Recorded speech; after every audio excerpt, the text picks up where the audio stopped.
Այդ ինչի մասին է խոսքը։ Ինչ վերաբերում է խախտումներին, ուրեմն ես գիտեմ մի բան, քաղաքացիական պայմանագիրը ստացել է 100%-ով օրգանիկ քվե։ Այն մյուս ուժերը ստացել են 100%-ով ընտրակաշառքով քվե, առնվազն միջև այն շեմը, որը պետքա կարող է իրանց տնեցիներին փող չեն տվել, չնայած էլ եմ կասկածում։ Կարծում եմ դե իրանց տնեցիները փողի նույնիսկ զավակներին մեծ բաներ չէ, բաժնեմասեր ընտրություններից առաջ փոխանցվեց, թերևս մտավախություն ունենալով նրանք կքվեարկեն, թե չեն քվեարկի։ Առանց փողի նրանց օգտին ոչ մեկ չի քվեարկել։ Ոչ մեկ, բացարձակապես ոչ մեկ։ Նրանք խախտումներ, այո, եղել են,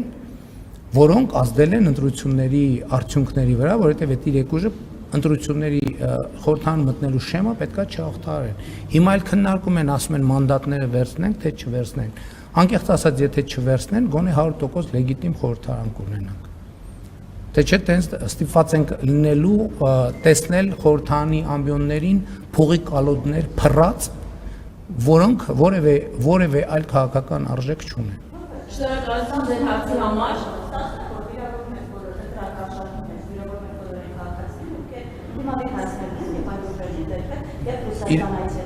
Իրենք կարող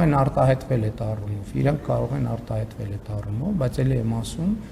նրանք չեն ստացել, նրանք չեն անցել շեմը, նրանք անցել են փողի շեմը։ Եվ ելի եմ ասում, մեր դատաիրավական համակարգը պետք է պատասխան տա։ Եվ ես չեմ պատկերացնում, այս ընտրություններում ընտրակաշառքի մեջ բռնված ցանկացած ոք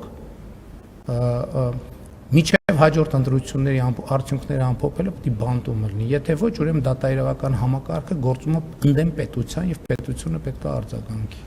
Սա շատ հստակ է։ Որևէ մեկը, որ բռնվել է 2031 թվականի ընտրությունների պաշտոնական ամփոփման օրը պետք է լինի բանտում։ Եթե ոչ, ուրեմն դատաիրավական համակարգը գործում է Հայաստանի Հանրապետության դեմ։ Հայաստանի Հանրապետությունը պետք է միջոցներ ձեռնարկի այդ մաֆիան արմատախիլ անելու ուղղությամբ, որովհետև պետք է պատասխան տան։ Ինչ է նշանակում, ասենք, բռնել արդարացնել Գագիկ Ծառուկյանին ընտրակաշառքի գործով։ Որը մեկ ուզում ասի, որ որևէ մեկը Գագիկ Ծառուկյանին ձրի բռնել է արդարացրել է։ Էս ինչ ընդհանրապես ձև է։ Շնորհակալություն հարցի